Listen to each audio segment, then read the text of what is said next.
The fluorescent lights hummed overhead in Judge Ruth Blackwell's chambers as she sat alone, staring at the motion before her. Her reading glasses had slipped down her nose, but she didn't bother to adjust them. Outside her window, the California sun beat down on the Riverside County Superior Court parking lot, where news vans were already gathering like vultures sensing a story. In 30 years on the bench, Judge Blackwell had seen nearly everything. She'd presided over murder trials where hardened criminals broke down in tears. She'd witnessed custody battles that turned families into enemies. She'd heard testimony from teenagers, from children as young as 7 or 8, but never had anyone asked her to put a 3-year-old on the witness stand. The motion sat on her mahogany desk like a live grenade. The prosecution wanted Emma Rose Martinez, age 3 years and 4 months, to testify in her parents' custody case. Not just any custody case, one involving allegations of severe domestic violence, possible child endangerment, and 2 completely contradictory versions of reality. Judge Blackwell removed her glasses and rubbed her tired eyes. The case file had consumed her for weeks. Sarah Martinez, the mother, a former elementary school teacher with no criminal record, no history of violence, no indication of mental instability beyond a brief period of postpartum depression that had been successfully treated.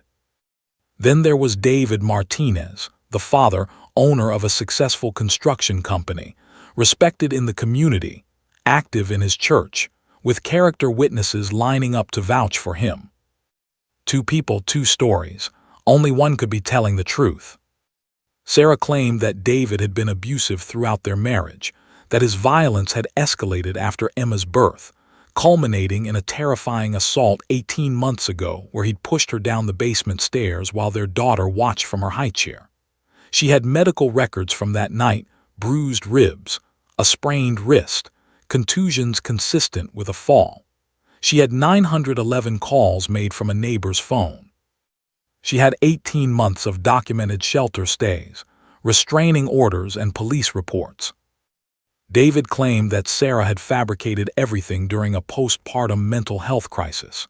He said she'd fallen during an argument, that she'd been unstable, that she'd fled with Emma not because she was in danger, but because she wanted to punish him.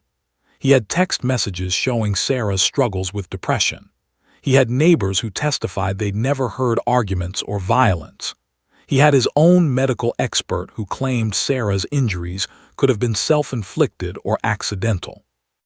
The judge stood and walked to her window, watching the media circus assembling below. CNN, Fox News, local stations. Legal commentators were already debating on their phones, probably going live within the hour.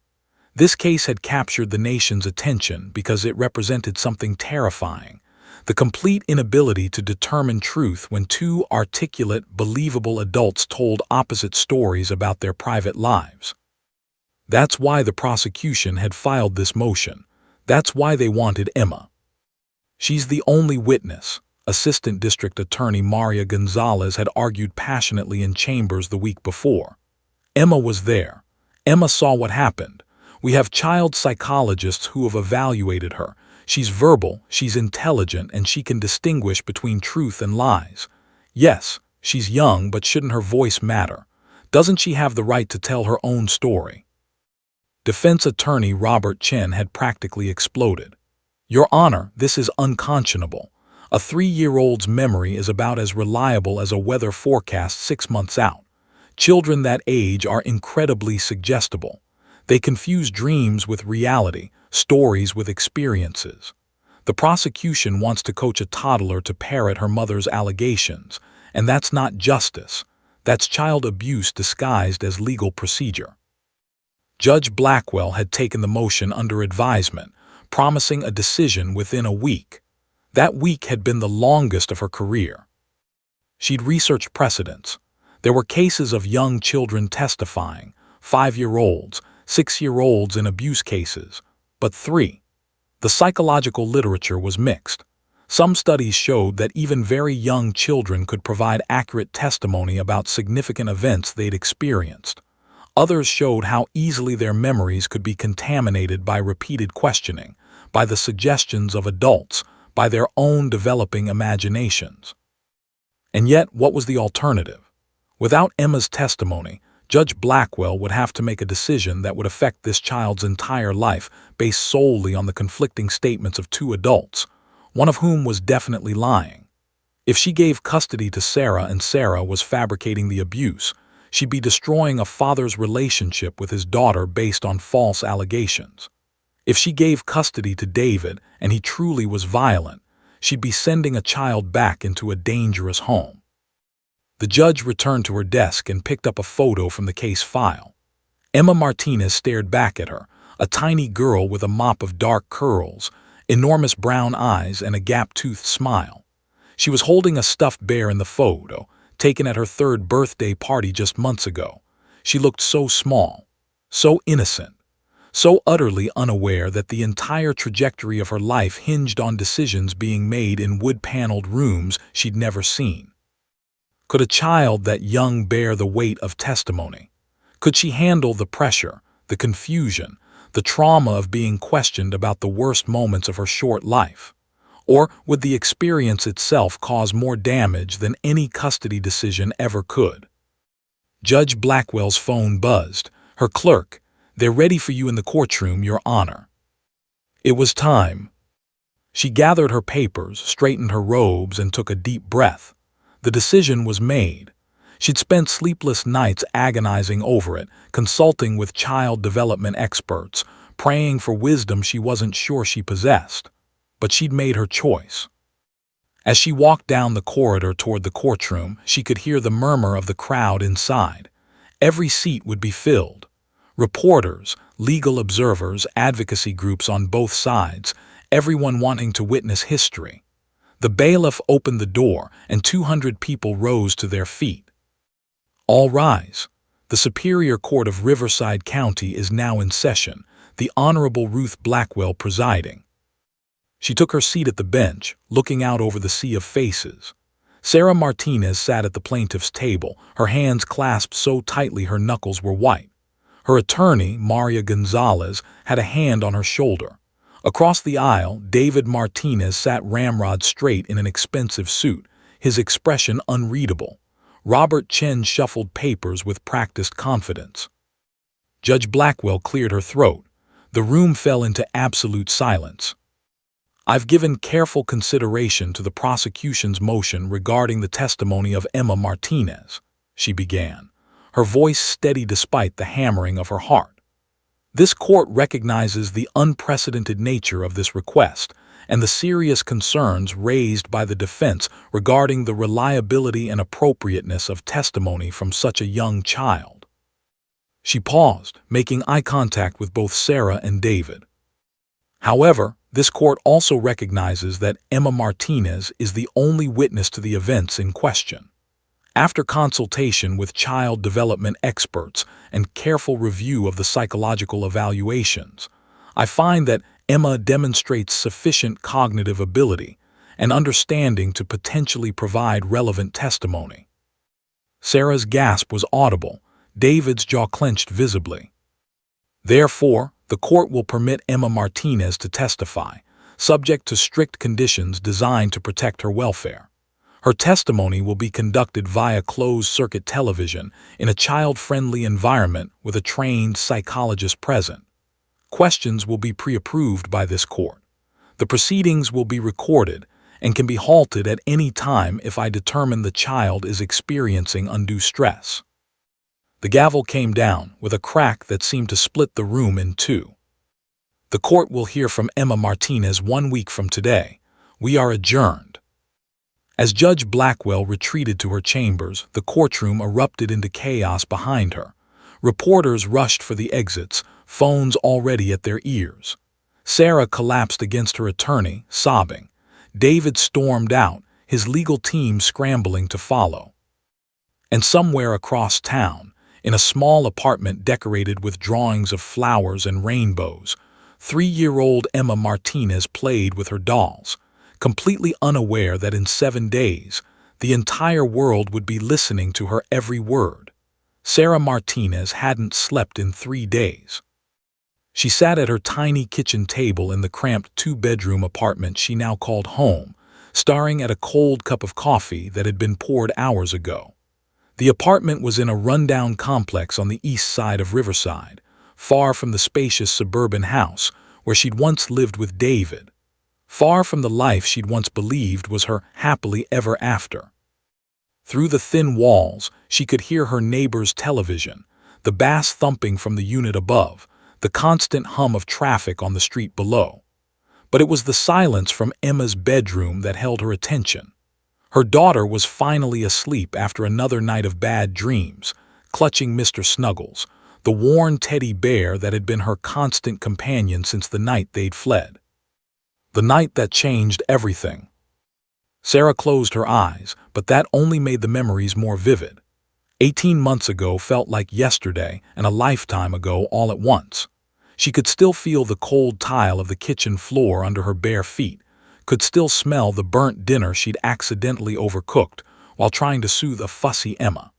She could still see David's face transforming, that terrifying moment when the man she'd married disappeared and something else took his place.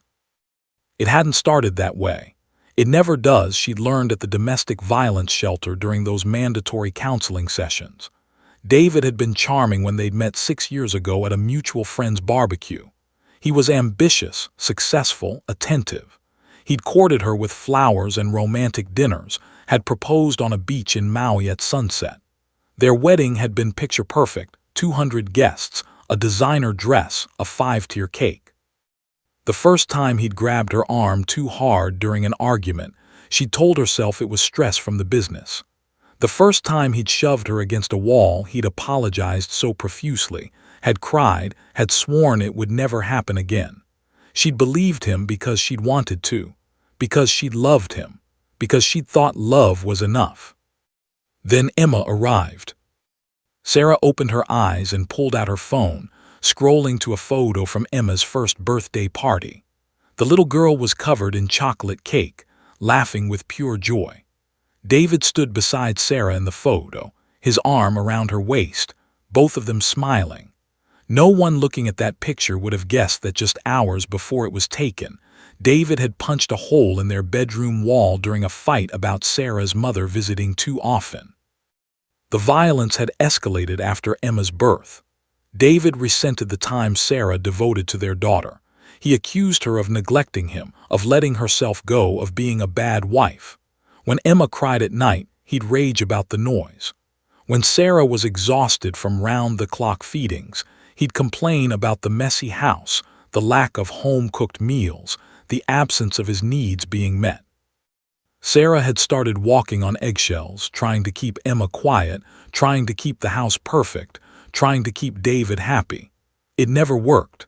There was always something wrong, always some perceived slight that justified his anger. The basement stairs.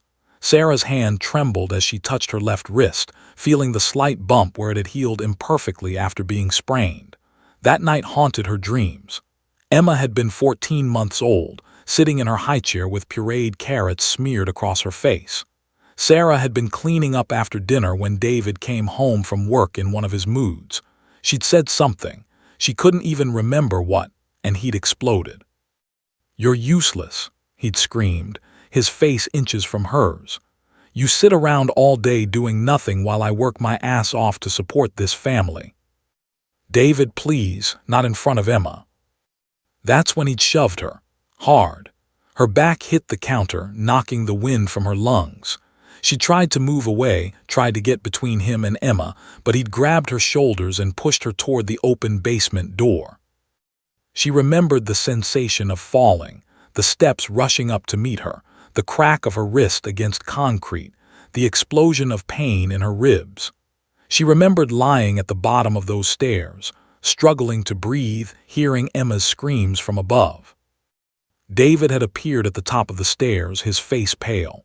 For a moment, just a moment, she'd seen fear in his eyes, fear that he'd gone too far. Then his expression had hardened. "Look what you made me do," he'd said coldly before walking away. Sarah had crawled up those stairs, every movement agony, following the sound of Emma's crying. Her daughter's face had been red from screaming, tears streaming down her cheeks, tiny hands reaching desperately for her mother.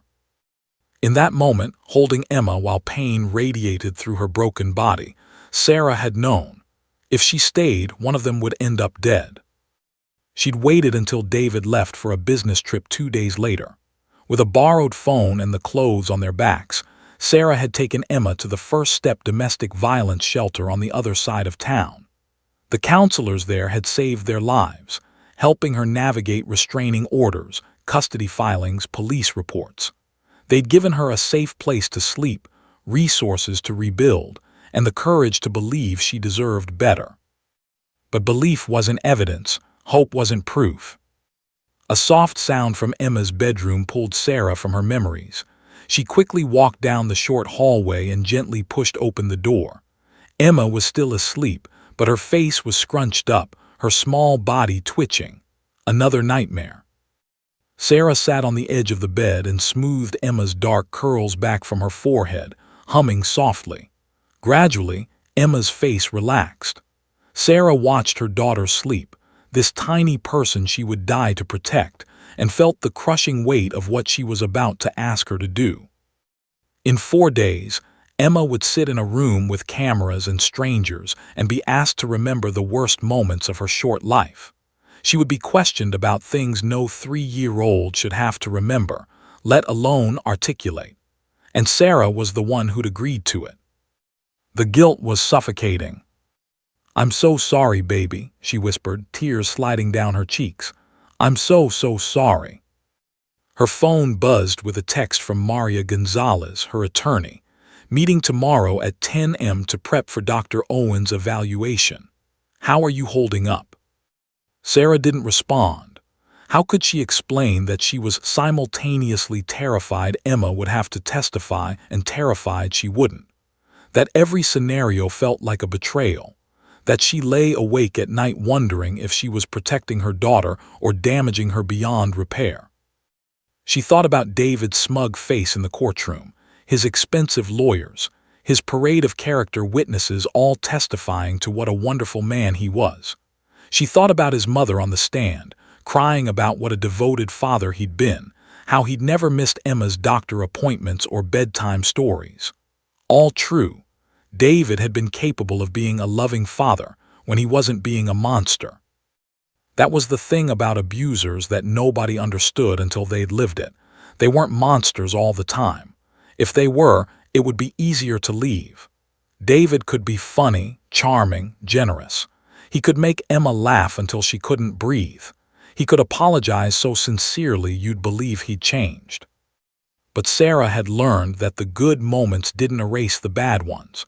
They just made them harder to escape. She looked down at Emma, now sleeping peacefully, one small hand clutching Mr. Snuggles to her chest. This child had witnessed things that would traumatize an adult.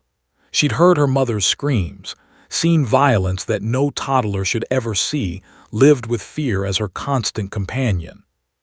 And now Sarah was asking her to speak that truth out loud. "Please forgive me," Sarah whispered into the darkness. "I just want to keep you safe. That's all I've ever wanted." Tomorrow she would meet with Maria and Dr. Owens. They would begin preparing Emma for the testimony, using child-friendly language and play therapy techniques. They would try to make it as painless as possible. But Sarah knew there was no painless way to ask a 3-year-old to save her own life. She stayed at Emma's bedside until dawn broke through the thin curtains, watching her daughter's chest rise and fall with each breath. When Emma finally stirred awake, blinking those big brown eyes in the morning light, Sarah forced a smile. "Good morning, sunshine," she said softly. "Mommy," Emma's voice was small and sleepy, "I had a bad dream." Sarah pulled her close, breathing in the scent of her strawberry shampoo. "It's okay, baby. It was just a dream. You're safe now." Even as she said the words, Sarah prayed with everything in her that she could make them true, that Emma's testimony would be believed, that the judge would see through David's facade, that speaking her truth wouldn't break her daughter, that somehow, despite everything, They would survive this. The meeting with Dr. Owens was in 3 hours. Sarah closed her eyes and held Emma tighter, stealing one more moment of peace before their world turned upside down again. This time, she couldn't protect Emma from what was coming. This time, Emma would have to be her own hero. And Sarah could only pray that a 3-year-old's words would be enough to change their lives forever. David Martinez stood in front of the bathroom mirror in his executive suite at the Riverside Marriott, adjusting his silk tie with practiced precision. Navy blue suit, crisp white shirt, gold cufflinks, the uniform of success. His reflection stared back at him. Square jaw, steel gray eyes, the kind of face that inspired confidence in boardrooms and courtrooms alike. He looked like a man who had nothing to hide. Behind him, his attorney Robert Chen sat on the edge of the hotel bed, scrolling through his tablet. "The morning shows are eating this up," Chen said without looking up. "Judge allows toddler to testify. It's trending on Twitter. We need to get ahead of this narrative." "Then let's go talk to them," David said, smoothing down his hair one final time. "I've got nothing to hide." 20 minutes later, David stood on the courthouse steps, microphones thrust in his face like accusing fingers. But he didn't flinch. He'd built a multi-million-dollar construction business from nothing. He knew how to perform under pressure. "Mr. Martinez, how do you feel about your daughter being forced to testify?" A reporter from CNN shoved her microphone closer. David's face arranged itself into an expression of pained concern. "I'm heartbroken," he said, his voice catching just slightly, not too much, just enough. "Emma is 3 years old. She should be playing with dolls and watching cartoons, not being dragged through a courtroom circus. This is Sarah's doing. She's so desperate to keep me away from my daughter that she's willing to traumatize her." "But you're accused of domestic violence." "Accusations," David interrupted smoothly. "Nothing but accusations from a woman who was diagnosed with severe postpartum depression. I love my daughter more than anything in this world. I would never hurt her or her mother. Never." The cameras loved him. He could see it in the reporters' faces, that flicker of doubt about Sarah's story. Good. That's exactly what he needed. Robert Chen pulled him away before the questions could get more aggressive. As they walked into the courthouse, Chen muttered, "Well played. Keep that up in front of the jury of public opinion." But Chen didn't understand. This wasn't playing. This was the truth. Sort of. David's mind drifted back as they rode the elevator to the courtroom floor. He had loved Sarah once, genuinely loved her. She'd been different from the other women he'd dated. Smart, funny, grounded. She'd challenged him, pushed back when he was being unreasonable. He'd liked that about her, at least in the beginning. Then Emma came along, and everything changed. Sarah had become obsessed with the baby, with every cry and cough and milestone. She'd stopped caring about him, stopped seeing him as anything more than a paycheck and a pair of hands to change diapers. Their sex life had evaporated. Their conversations revolved entirely around the baby's feeding schedule and sleep training and developmental milestones he couldn't have cared less about. He'd felt like a stranger in his own home. Yes, they'd argued. What couple didn't argue? Yes, maybe he'd raised his voice, slammed a few doors, punched a wall once or twice when the frustration became unbearable. But that wasn't abuse. That was normal relationship conflict amplified by the stress of new parenthood. The basement stairs, David's jaw clenched at the memory. That night haunted him, but not for the reasons Sarah claimed. She'd been hysterical, screaming at him about some trivial thing he couldn't even remember now. Emma had been crying in her high chair, adding to the chaos. He just wanted some peace, some quiet, some acknowledgement that he existed as more than a walking ATM. He'd pushed her. He could admit that, at least to himself. Not hard, just enough to move her away from him to get some space. But she'd been standing near the basement door, and she'd lost her balance. He could still see her tumbling down those stairs, still hear the sickening crack of bone against concrete. For one terrible moment, he'd thought he'd killed her. but she'd survived. She'd crawled back up those stairs, and when he'd seen the accusation in her eyes, the fear, something inside him had snapped shut. It was an accident. She shouldn't have been standing there. She shouldn't have been screaming at him. She'd made him do it. And then she'd left, taken Emma in the middle of the night like a thief, filed for a restraining order, and started telling everyone he was some kind of monster. The woman who'd promised to love him forever had tried to destroy his life. Well, he wasn't going down without a fight. The courtroom was already packed when they entered. David scanned the crowd and saw exactly what he'd hoped for: members of his construction crew, clients whose projects he'd completed on time and under budget, his pastor, his business partners, his family. An army of character witnesses ready to testify that David Martinez was a pillar of the community. His mother caught his eye from the third row and gave him an encouraging nod. She'd been his rock through all of this, insisting that Sarah was lying, that her son would never harm anyone. David had always been her golden boy, star athlete in high school, scholarship to USC, successful businessman. The idea that he could be an abuser was incomprehensible to her. Sometimes David wondered if she was right, if maybe he'd convinced himself of a narrative that wasn't entirely true. But then he'd remember Sarah's lies, her manipulation, the way she'd poisoned everyone against him, and his resolve would harden. Robert Chen had built their defense strategy carefully. They had Sarah's medical records showing postpartum depression and anxiety medication. They had text messages where she'd expressed feeling overwhelmed and incapable of handling motherhood. They had testimony from neighbors who'd never heard arguments or violence. They had David's spotless record: no arrests, no prior complaints, not even a speeding ticket. Most importantly, they had the fact that Emma was only 3 years old. Children that age are notoriously unreliable, Chen had explained during their prep sessions. Their memories are like Swiss cheese full of holes. They confuse dreams with reality, stories with experiences. Add in the fact that Sarah's had 18 months to coach her, to plant false memories, and Emma's testimony becomes worthless. David nodded along, but privately he worried, because Emma had been there. Emma had seen him push Sarah. Emma's screams from that high chair had pierced through his rage like a siren. What if she remembered?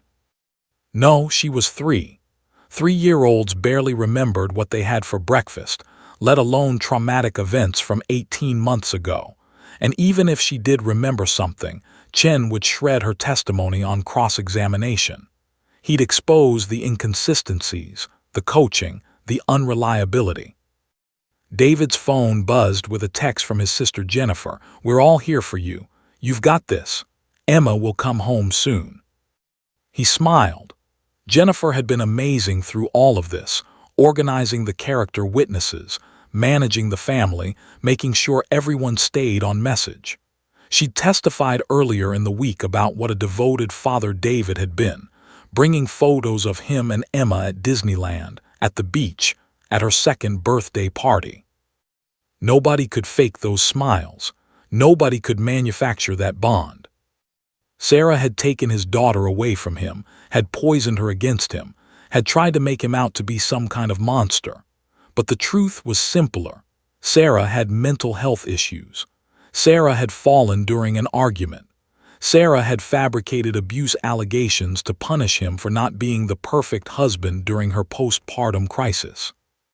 David had his flaws, he could admit that. He had a temper. He could be demanding. He worked too much and sometimes neglected his family. But he wasn't an abuser. He was a man who'd made mistakes, who'd been pushed to his limits by a mentally unstable wife, who'd accidentally caused an injury during a heated argument. That wasn't the same as the monster Sarah was describing. Judge Blackwell entered the courtroom and everyone stood. David's heart hammered as she took her seat. This judge held his entire future in her hands. His relationship with Emma, his reputation, his business, everything depended on the next week. Chen leaned over and whispered, "Remember, we're not just defending you. We're defending Emma from being exploited by her mother's false narrative." David nodded, squaring his shoulders. He could do this. He'd faced down angry investors, difficult clients, failed projects, and business setbacks. He'd built an empire from nothing through sheer force of will. He could certainly handle one 3-year-old's confused memories and one bitter ex-wife's lies. As the proceedings began, David allowed himself a moment of confidence. He had the better lawyers, the better witnesses, the better story. Sarah was a struggling single mother living in a rundown apartment, barely holding her life together. He was a successful businessman with community standing and dozens of people willing to vouch for his character. His truth would prevail. It had to. Because the alternative was unthinkable. The alternative meant admitting things about himself that David Martinez had spent years burying beneath expensive suits and charitable donations and carefully constructed smiles. The alternative meant looking in the mirror and seeing something other than the hero of his own story. And David Martinez had never been very good at admitting he was wrong. So he sat up straight, maintained his mask of wounded dignity, and prepared to fight for his version of reality with every resource at his disposal. After all, what was the word of a 3-year-old against his doctor? Patricia Owens had been a child psychologist for 23 years, but nothing had prepared her for the weight of this assignment. She stood in the specially prepared room on the 2nd floor of the Riverside County Courthouse, surveying the space with a critical eye. Gone were the intimidating wooden panels and fluorescent lights typical of legal proceedings. Instead, the walls were painted a soft butter yellow. Colorful murals of butterflies and rainbows decorated one side. A low table held bins of toys, crayons, and doll houses. A plush purple armchair had been brought in, child-sized, next to a larger chair where Patricia would sit. In the corner, barely visible, a camera was mounted on a tripod, aimed at where Emma would sit. That camera would transmit everything to the main courtroom, where hundreds of people would watch a 3-year-old try to explain the unexplainable. Patricia's stomach churned at the thought. "Is it ready?" Judge Blackwell's voice came from the doorway. The judge entered, looking as exhausted as Patricia felt. "As ready as it can be," Patricia replied, gesturing to the setup. "But, Your Honor, I need to be clear about something. Emma is 3 years old. Her attention span is maybe 10 minutes on a good day. Her vocabulary is limited. Her sense of time is practically non-existent. And her memories—" "I know, Dr. Owens," Judge Blackwell interrupted gently. "Believe me, I know, but we're here now. All we can do is make it as safe as possible for her." Patricia nodded, though doubt gnawed at her. She'd spent the last week with Emma Martinez, and each session had left her more conflicted about what they were asking this child to do. The first meeting had been at Sarah's apartment.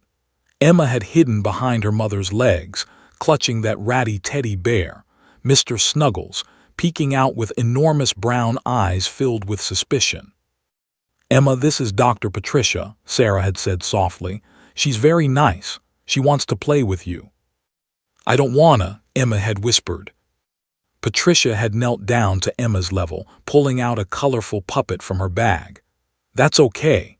You don't have to do anything you don't want to, but I brought some friends who'd really like to meet Mr. Snuggles. Do you think he'd want to say hello?" It had taken 40 minutes, but eventually Emma had crept forward, curiosity overcoming fear. By the end of that first session, they'd played with dolls, drawn pictures, and Emma had even laughed at one of Patricia's silly puppet voices. But they hadn't talked about the hard things yet. That came in session 2. Patricia had brought out a dollhouse, a detailed one with a kitchen, living room, and stairs. She'd also brought a set of family figures, a mommy doll, a daddy doll, and a little girl doll. "Emma, can you show me your old house, the one before this apartment?" Patricia had asked casually while they played. Emma's small hands had hesitated over the dolls. Her face had clouded. "The loud house." Patricia's heart had clenched, but she'd kept her voice light. The loud house, what was loud about it? Emma had picked up the daddy doll, moving him roughly across the dollhouse floor. Daddy yelled lots. Bang, bang, bang. She'd knocked furniture over with the doll, her movements becoming more agitated. Where was Mommy when Daddy was yelling? Emma had grabbed the mommy doll and the little girl doll, making them run. Hiding. We hide in the closet, it's dark. I don't like it. What happened when you weren't hiding? That's when Emma had made the mommy doll fall down the dollhouse stairs. The tiny figure had tumbled over and over, landing at the bottom in a heap. Emma had stared at it, her bottom lip trembling. Mommy fell down, down, down. She was crying, there was red. Emma had touched her own wrist, rubbing it absently. Patricia had documented everything, her heart breaking with each revelation. But she'd also noted the inconsistencies. When asked if it was daytime or nighttime, Emma said both. When asked how many times it happened, Emma held up random numbers of fingers. When asked what Daddy had been wearing, Emma said a dragon costume, which was clearly fantasy bleeding into memory. The third session had focused on teaching Emma about truth versus lies, reality versus pretend. They'd practiced with simple scenarios. If I say the sky is green, is that true or pretend? Pretend, Emma had giggled. If I say you're wearing a pink shirt right now, is that true or pretend? Emma had looked down at her blue shirt and laughed. Pretend, it's blue. But when Patricia had asked, when Mommy fell down the stairs, was that true or pretend? Emma's face had crumpled, and she'd started crying. Sarah had rushed in from the waiting area, scooping Emma into her arms, and the session had ended early. Patricia had gone home that night and poured herself a very large glass of wine. Session 4 had been better. Emma had been more comfortable, more talkative. She'd drawn pictures. Most were typical 3-year-old scribbles, but one had caught Patricia's attention. Dark, angry strokes in black and red, with what might have been figures at the bottom of a series of lines. Stairs, maybe, or just random marks. It was impossible to know what was memory and what was imagination.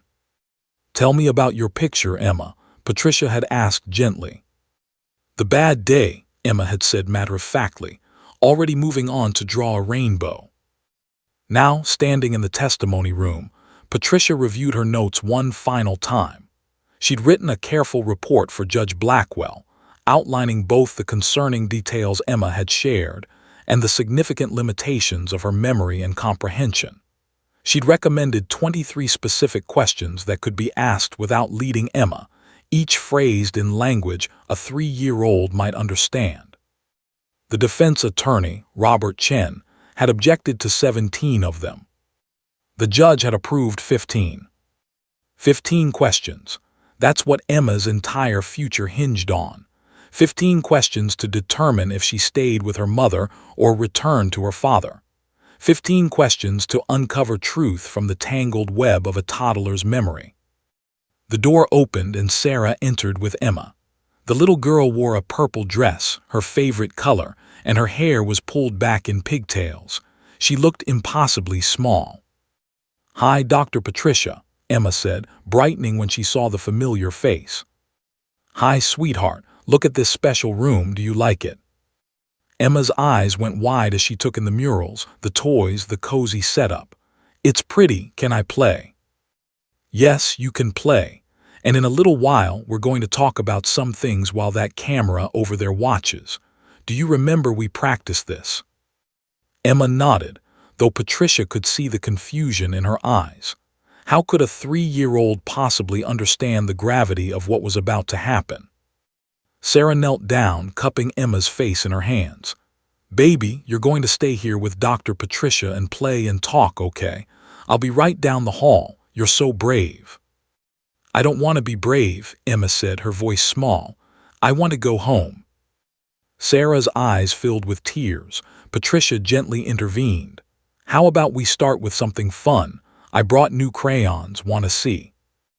As Sarah left, Reluctantly, heartbroken, Patricia settled into the routine of play therapy, keeping things light and easy.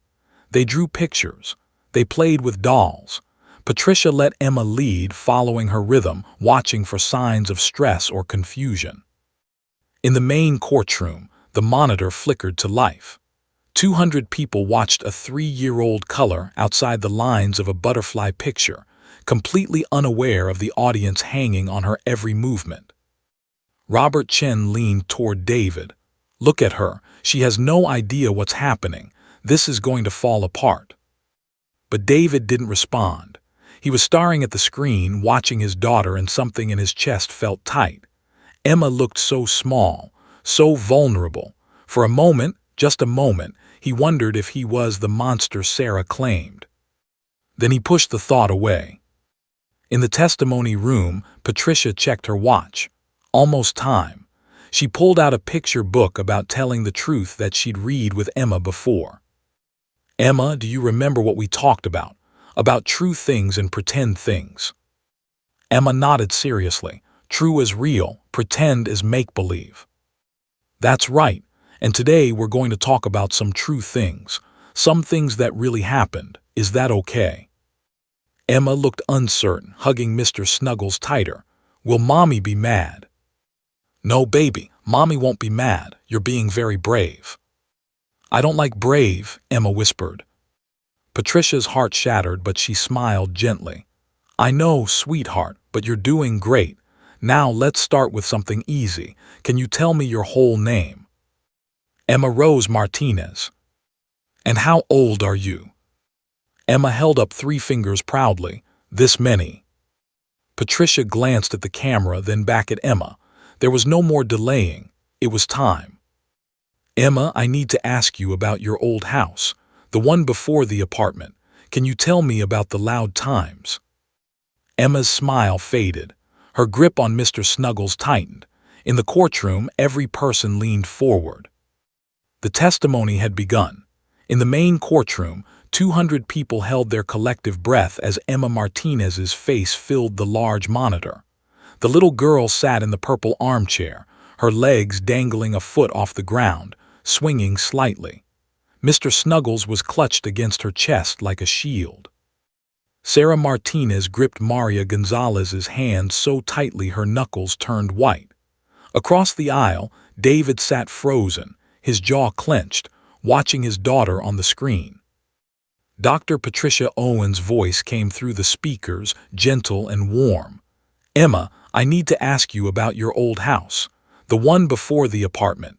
Can you tell me about the loud times?" Emma's swinging legs stilled. Her face, so animated moments before while talking about her favorite color and her stuffed animals, grew somber. She looked down at Mr. Snuggles, picking at his worn ear. "The loud times were scary," she said quietly. "What made them scary?" Patricia asked, keeping her tone conversational, non-threatening. Emma's voice dropped to barely above a whisper. Daddy yelled really, really loud, like a monster. The windows shook. She made her body vibrate, demonstrating.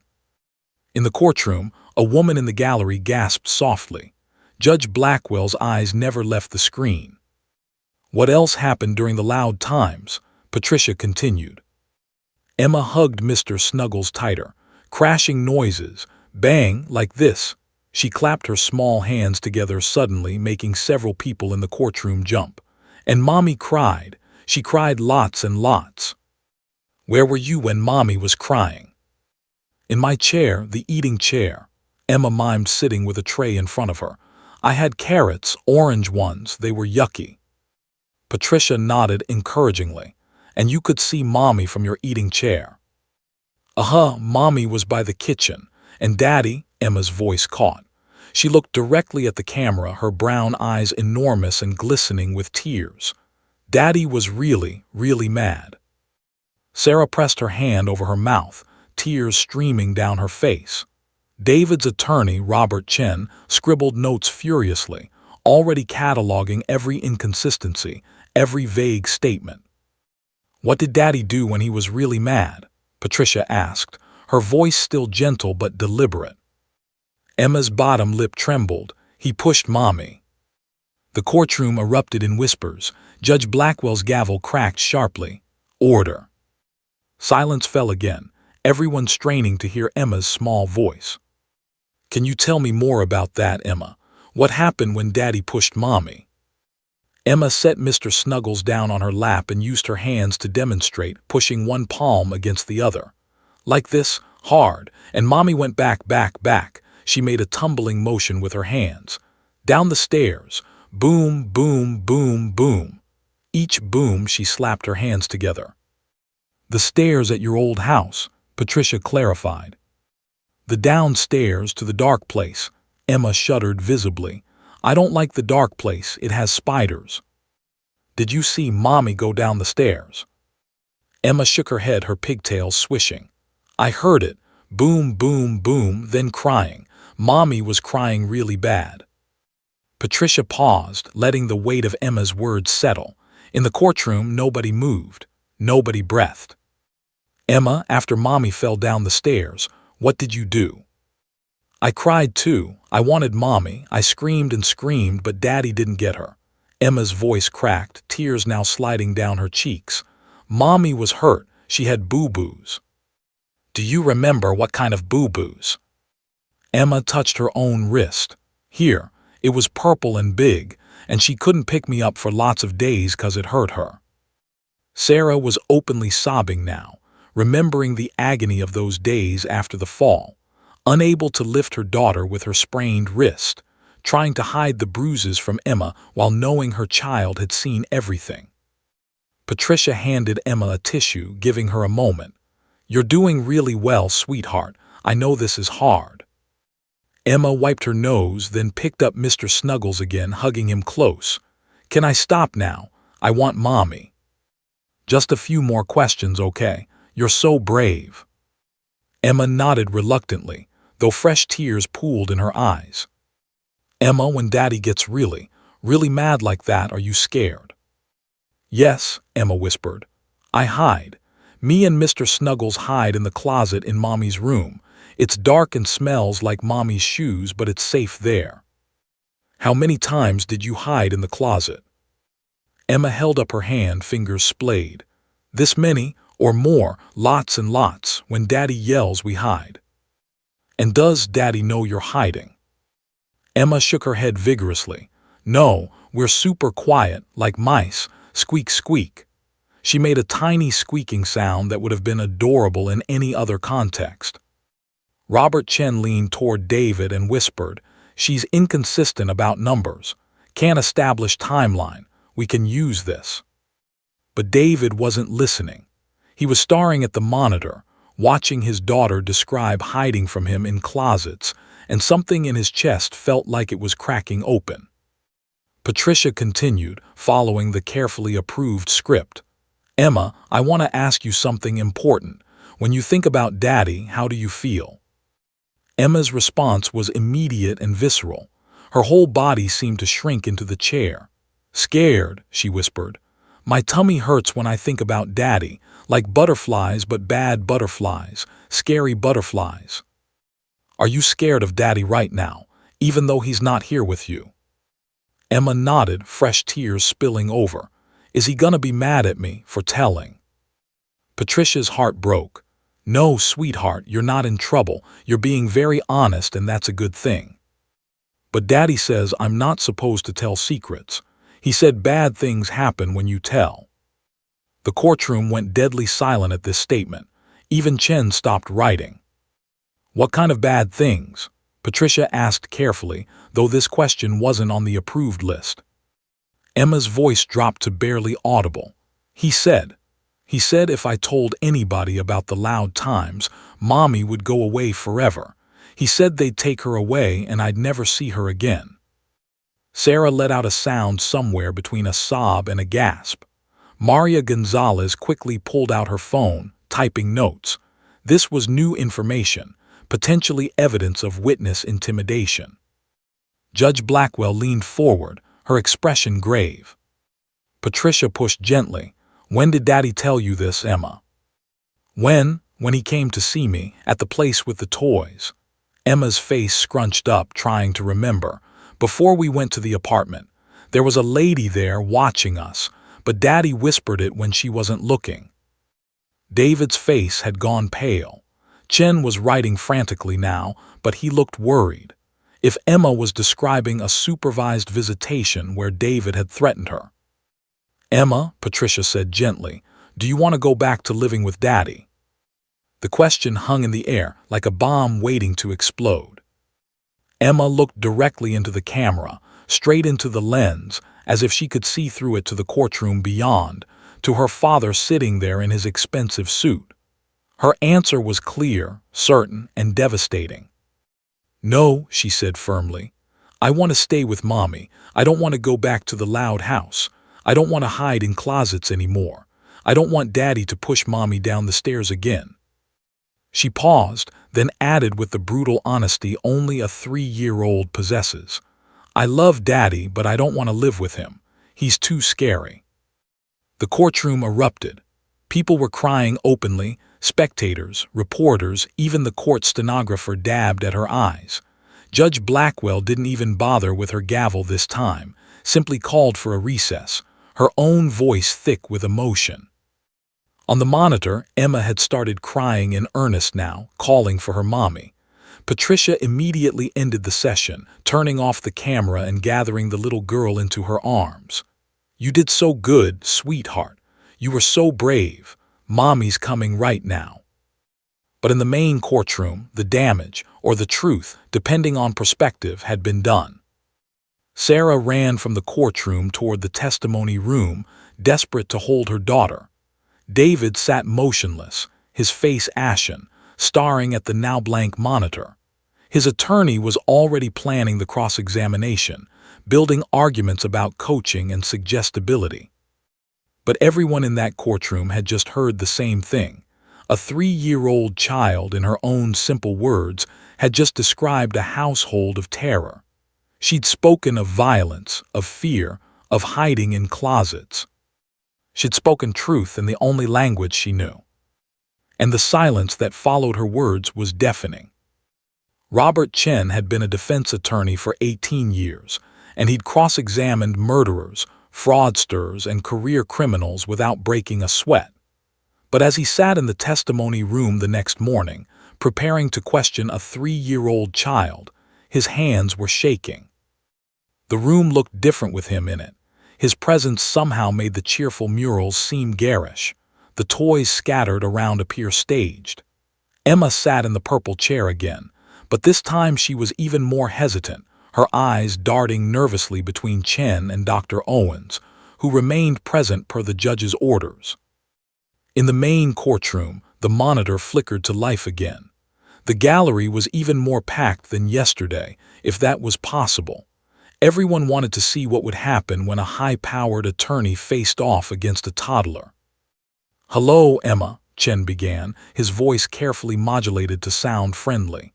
"My name is Mr. Chen. I'm going to ask you some questions too, just like Dr. Patricia did. Is that okay?" Emma hugged Mr. Snuggles and nodded uncertainly.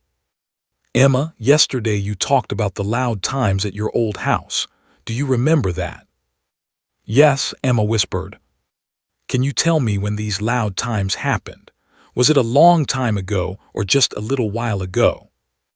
Emma's face scrunched up in concentration. Long time. I was littler."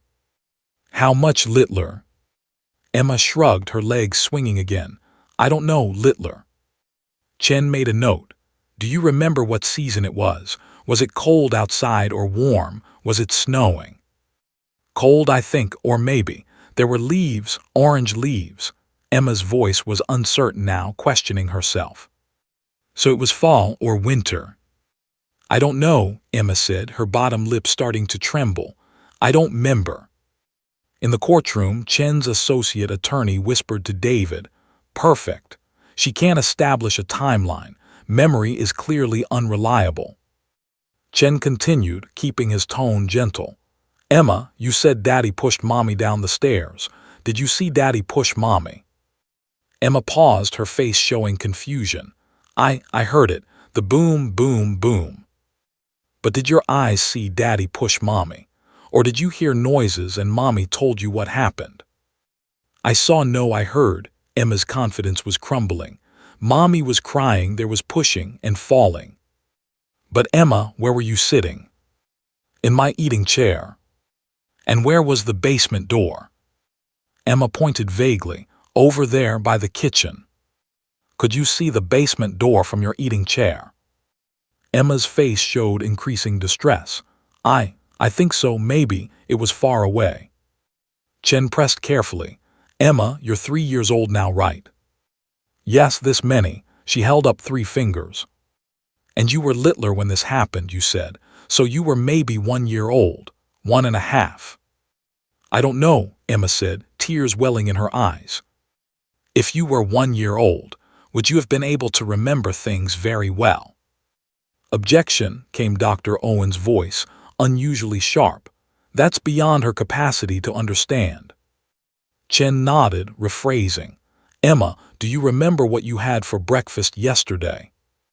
Emma brightened slightly at the easier question. Pancakes with syrup. What about the day before yesterday? Emma's face went blank. I don't know. What about last week? Can you remember what you ate for breakfast last week? No, Emma admitted quietly. But you can remember something that happened when you were much littler, over a year ago. Emma looked confused and frightened now. The loud times were scary. I remember scary things. In the courtroom, Sarah grabbed Maria's arm. He's confusing her on purpose, she hissed. I know, Maria whispered back. But legally, he's allowed to test her reliability. Chen pulled out a small notebook. Emma, yesterday you said you hid in the closet lots and lots of times. You held up 5 fingers. Was it really 5 times? Or more, Emma said. How many more? 10 times, 20 times, 100 times? I don't know, lots. So you're not sure exactly how many times? No, Emma's voice was getting smaller. Emma, do you know what coaching means? Dr. Owens interrupted firmly. Mr. Chen, she's 3 years old. That question is inappropriate. Chen nodded. Let me ask differently. Emma, does Mommy talk to you about Daddy? Sometimes. What does Mommy say about Daddy? Emma fidgeted with Mr. Snuggles' ear. She says Daddy made bad choices, and we had to leave to be safe. Does Mommy ever tell you what to say about Daddy? No, Emma said quickly, then her face clouded with uncertainty. I don't think so, maybe. When you draw pictures of the loud times, does Mommy ask you to draw certain things? Mommy helps me draw sometimes. She holds the crayon with me. Chen made another note. In the courtroom, David allowed himself a small smile. This was going better than expected. Emma, you said yesterday that Daddy told you not to tell secrets. Do you remember that? Yes. When did Daddy say this? Emma's face scrunched up. At the place with the lady watching. Was this a real place, or did you dream it? Emma looked stricken. Real, it was real.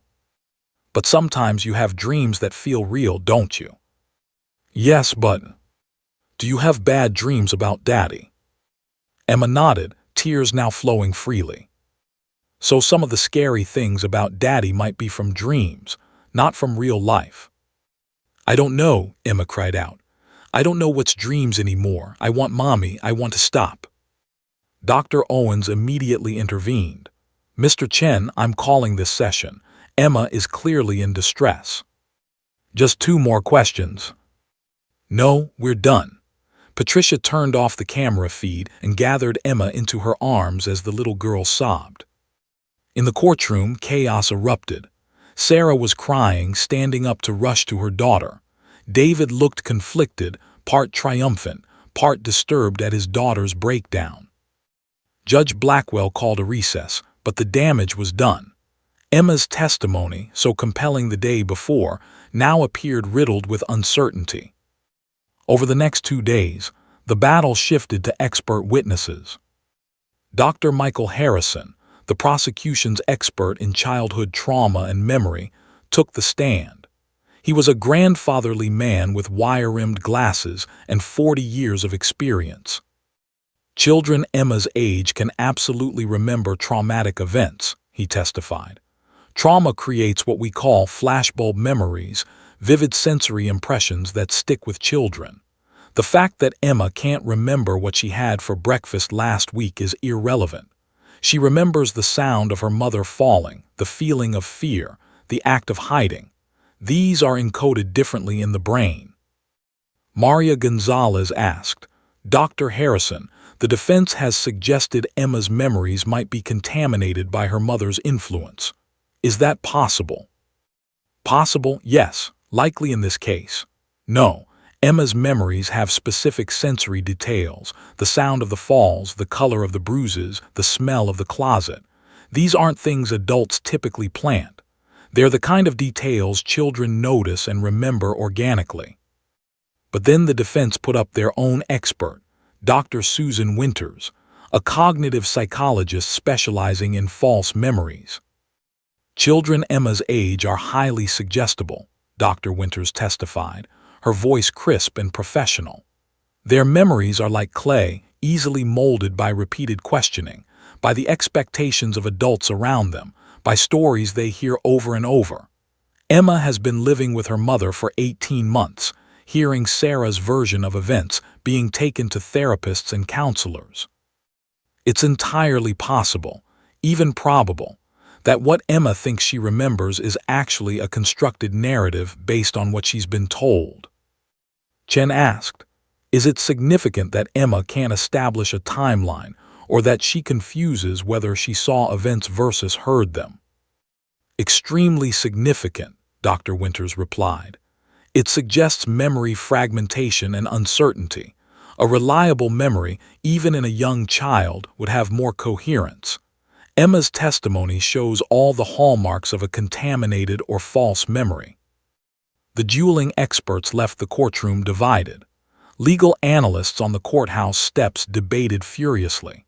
Twitter exploded with hashtags both supporting and condemning the use of Emma's testimony. That night, Sarah sat in her apartment, Emma finally asleep after hours of nightmares. The little girl had cried for hours after the cross-examination, asking why the mean man was trying to confuse her, saying she didn't want to talk anymore, begging never to go back. Maria called with an update. The judge is deliberating. It could go either way, Sarah. Emma's initial testimony was powerful, but Chen poked enough holes to create reasonable doubt. Sarah stared at her sleeping daughter, wondering if she'd made a terrible mistake. Had she traumatized Emma for nothing? Would the judge believe them, or would David's expensive defense team win? Outside, the moon rose over Riverside County, indifferent to the anguish of one small family waiting for justice. Tomorrow, the verdict would come. Judge Ruth Blackwell didn't sleep for 3 nights. Her chambers had become a prison of evidence, testimony transcripts and legal precedents stacked in towers across every surface.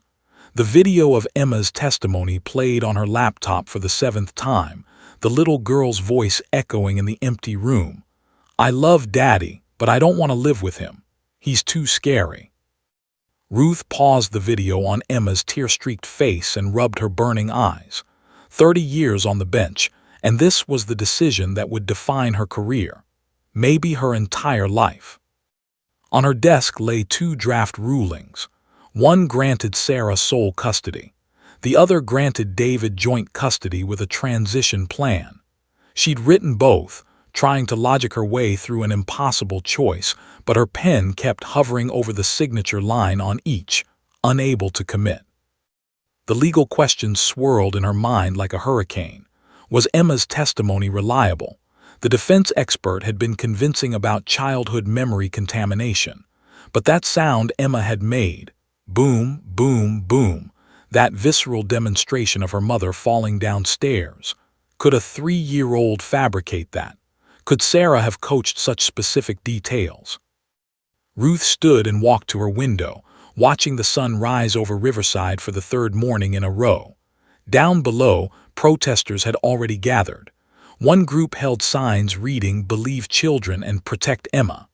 Across from them, another group's signs proclaimed "Innocent until proven guilty" and "Father's rights." The case had become a lightning rod for every custody battle, every domestic violence debate, every argument about children's testimony in America. CNN ran segments every night. Legal scholars published op-eds. The pressure was suffocating.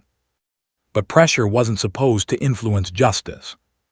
Ruth returned to her desk and picked up the medical records from the night Sarah claimed David pushed her. Emergency room visit. Contusions consistent with a fall downstairs, sprained left wrist, bruised ribs. The doctor's notes. Patient states she was pushed by husband during domestic dispute. Visible injury pattern consistent with tumbling fall. Then David's explanation, delivered smoothly by his attorney. Sarah was in the grip of postpartum psychosis. She fell during an argument and later fabricated the pushing to justify leaving. The injury pattern could be from any fall, accidental or self-inflicted. Ruth picked up another document, the 911 call transcript from that night. Sarah's neighbor had called after hearing screaming and a loud crash. But the neighbor hadn't actually seen anything, just heard, like Emma. Hearing wasn't seeing, sound wasn't proof. But then there was Emma's statement about the supervised visitation. David whispering threats about making Mommy go away forever if Emma told secrets. The supervisor's report hadn't noted anything unusual, but she'd also documented stepping away twice to take phone calls. Ruth pulled out a yellow legal pad and made 2 columns, Sarah's truth and David's truth. Under each, she listed the evidence that supported their narratives. Both columns were disturbingly balanced. A knock interrupted her spiral. Her clerk entered with fresh coffee. "Your Honor, the attorneys are asking when you'll issue the ruling. It's been 3 days. "Tell them by end of day," Ruth heard herself say. After the clerk left, Ruth did something she rarely allowed herself. She closed her eyes and thought not as a judge, but as a human being, as a woman. As someone who'd seen hundreds of domestic violence cases parade through her courtroom over 3 decades. She thought about the pattern she'd witnessed. The charming abusers who could convince anyone of their innocence. The way domestic violence always escalated after separation. The statistical reality that most abuse happened behind closed doors with no witnesses except terrified children. She thought about Emma's body language on that video. The way she'd physically shrunk into herself when asked about her father, the genuine terror in Scary Butterflies, the matter-of-fact way she described hiding in closets. Children Emma's age could lie. They could be coached. They could confuse reality with imagination. But could they fake that kind of fear? Ruth opened her eyes and picked up her pen. This time, it didn't hesitate. The courtroom was packed beyond fire code capacity when Judge Blackwell emerged from her chambers that afternoon. The bailiffs had given up trying to control the crowd. Camera crews lined the hallway outside, ready to broadcast the verdict to a waiting nation. Sarah sat with Maria Gonzalez, her face gaunt from sleepless nights. She'd barely eaten, barely functioned, existing in a state of suspended terror. Emma was with a counselor in a safe room down the hall, playing with toys, mercifully unaware that her entire future was being decided. David sat across the aisle in another expensive suit, his posture confident but his hands betraying him, clenched so tightly his knuckles were bone white. His mother sat directly behind him, rosary beads clutched in her trembling fingers. His sister Jennifer held her phone, ready to call family with the news. Robert Chen projected calm professionalism, but his leg bounced under the table, a nervous tic he thought nobody noticed. "All rise." The room stood as one organism, hundreds of bodies moving in unison. Judge Blackwell entered, and Ruth saw her own exhaustion reflected in that stern face. This decision had cost the judge something too. "Please be seated."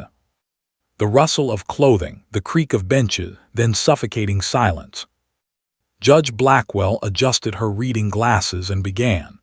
I've spent 3 days reviewing every piece of evidence, every testimony, every expert opinion in this case. I want to be clear that this has been one of the most difficult decisions of my career. Sarah couldn't breathe, her vision tunneled. The defense has raised valid concerns about the reliability of testimony from a child as young as Emma Martinez. The expert testimony on childhood memory is compelling and cannot be dismissed. There are inconsistencies in Emma's recollections, gaps in timeline, and legitimate questions about possible contamination of her memories. David's shoulders relaxed slightly. His mother squeezed his arm. However, Judge Blackwell continued, and the word landed like a thunderclap, this court must weigh inconsistency against credibility and memory gaps against corroborating evidence. Ruth looked directly at David, and he felt his blood turn cold. Emma's testimony, while imperfect, contained specific sensory details that are difficult to fabricate or coach. The sound pattern of the fall, the location and color of injuries she observed on her mother, the smell of the closet where she hid, and most significantly, the visceral physical fear she displayed when discussing her father. Sarah's heart hammered so hard she thought it might explode. These details are corroborated by medical records, by the 911 call, and by 18 months of consistent allegations from Ms. Martinez. While Mr. Martinez presented character witnesses, none of them lived in the home.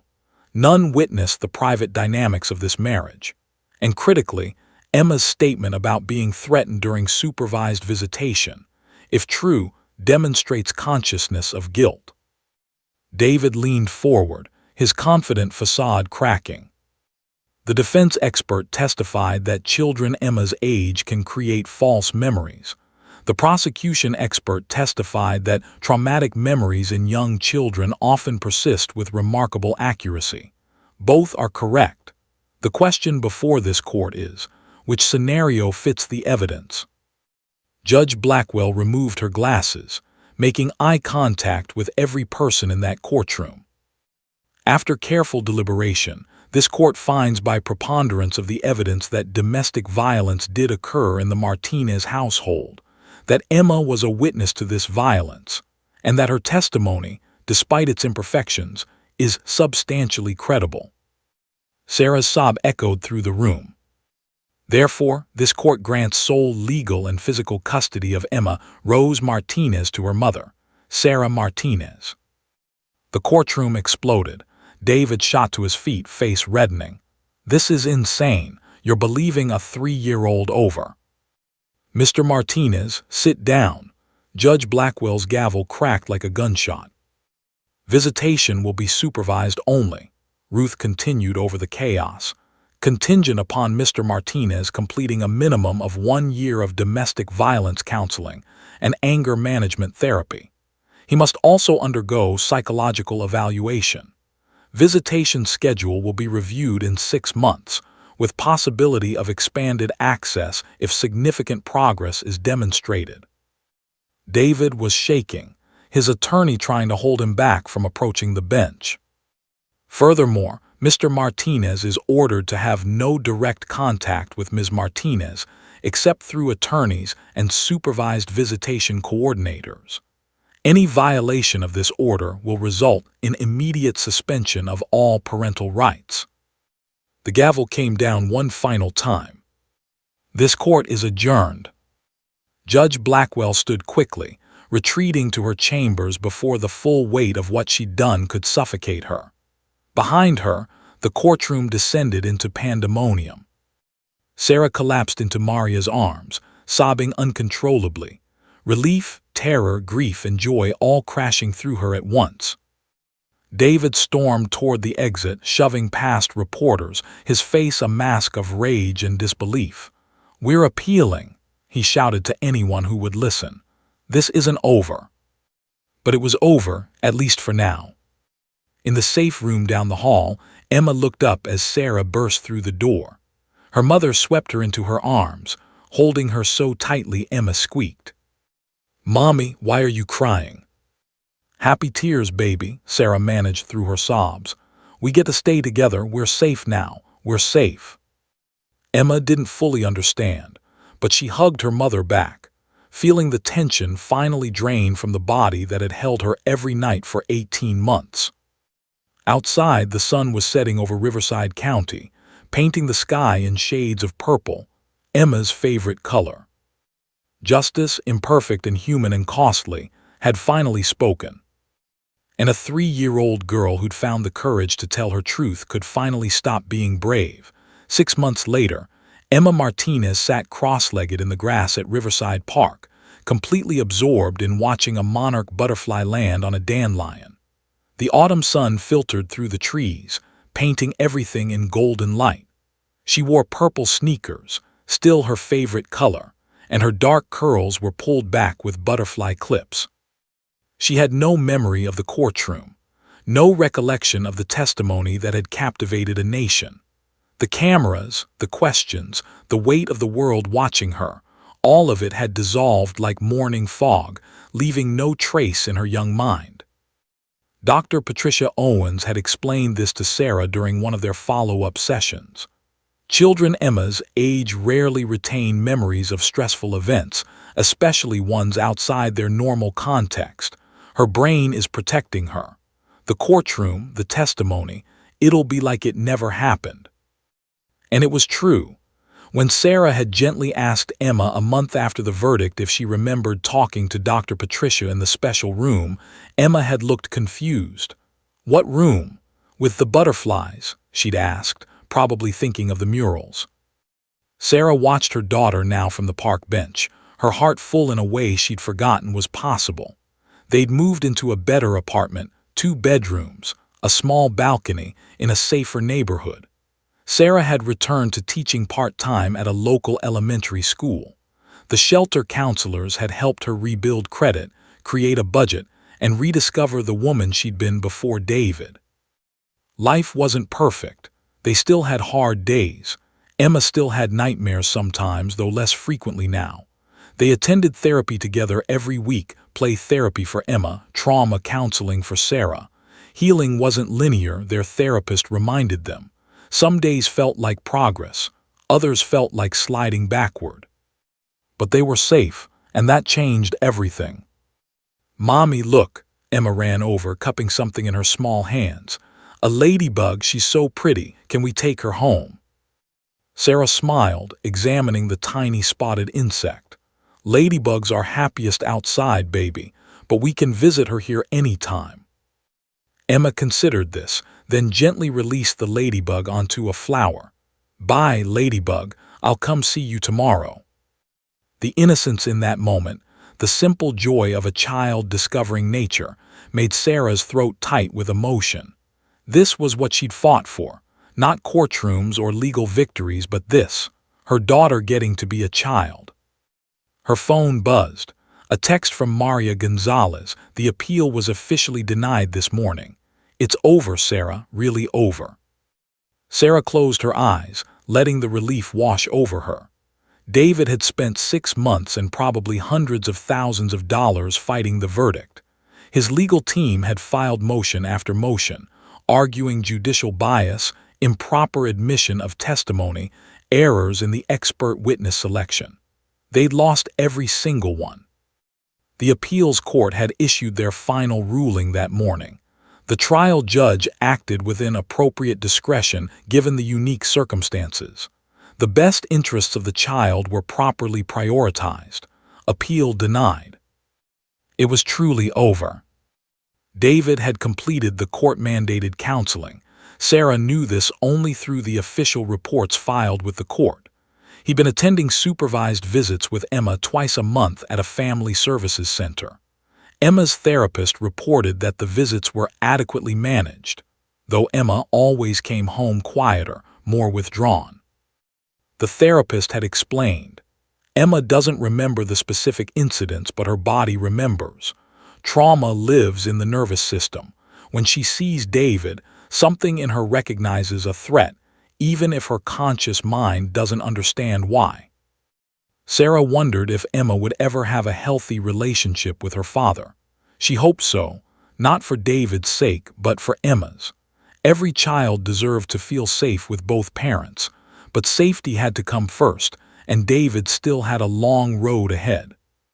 Maria had told her that David's life had changed too. His construction business had taken a hit. Several major clients had quietly ended their contracts after the publicity. His reputation in Riverside was permanently tarnished. His mother barely spoke to him, devastated by the verdict. His sister Jennifer had stopped returning his calls. Sarah didn't take pleasure in his downfall.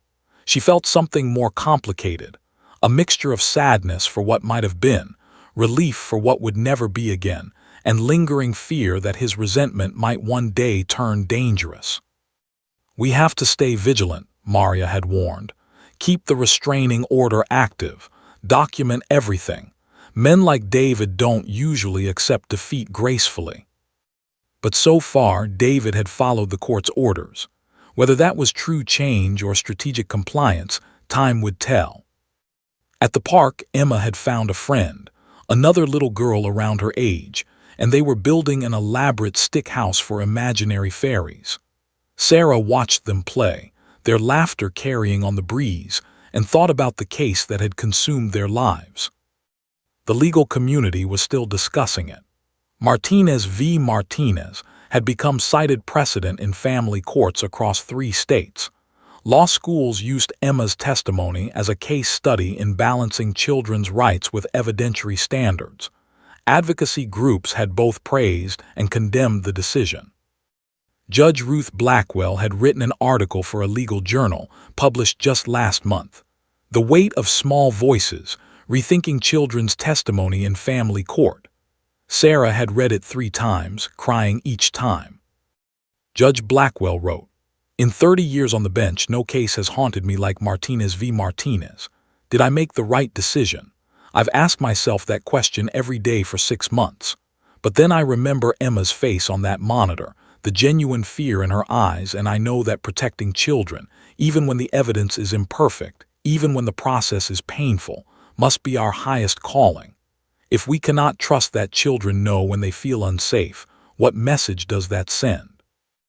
Emma Martinez taught me that sometimes the smallest voices carry the most important truths. Sarah had written Judge Blackwell a letter, thanking her for her courage. She'd never received a response. Judges weren't supposed to contact parties after cases concluded. But she hoped the message had brought the same comfort to Ruth that Ruth's article had brought to her. "Mommy," Emma called, waving from across the playground. "Come push me on the swings." Sarah stood, walking toward her daughter, and was struck by how tall Emma had gotten. She'd be 4 soon, then 5, then starting kindergarten. Life was moving forward as it always did, carrying them away from the darkness of those 18 months. Emma's friend had to leave, so they had the swings to themselves.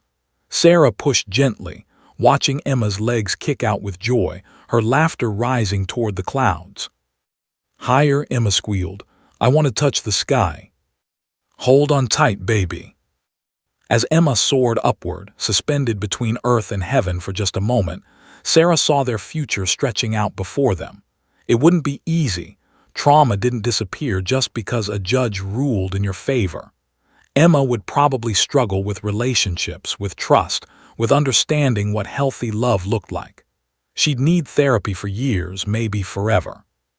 But she'd also have a mother who believed her, who'd fought for her, who'd given her the most precious gift possible, the knowledge that her voice mattered.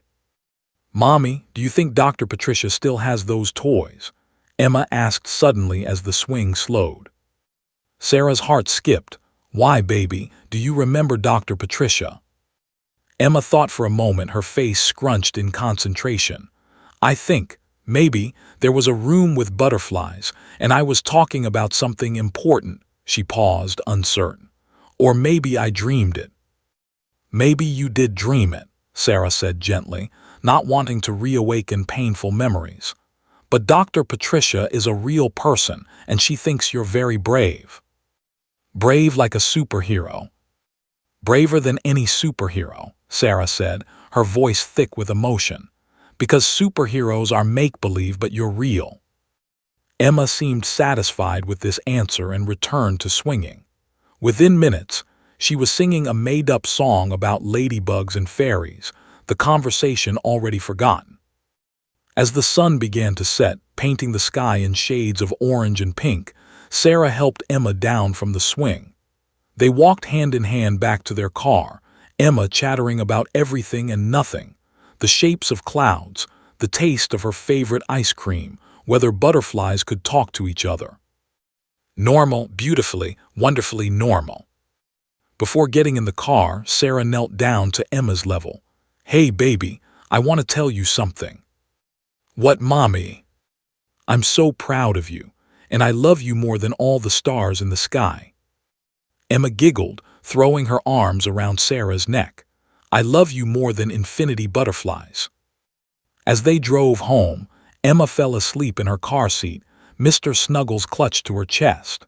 Sarah glanced in the rearview mirror at her daughter's peaceful face and felt tears slip down her cheeks, but this time they were purely tears of gratitude. Emma would never remember being the 3-year-old who silenced a courtroom. She'd never remember the weight of her words, the courage of her testimony, the way hundreds of people had held their breath waiting to hear her speak. But Sarah would never forget. Years from now, when Emma was older, Sarah would tell her the story. She'd explain how her daughter's small voice had changed not just their lives, but potentially the lives of countless other children in similar situations. How Emma had proven that even the youngest victims deserve to be heard, believed, and protected. For now, though, Emma could just be a little girl who loved butterflies, purple things, and visits to the park. And that was the greatest victory of all. The end.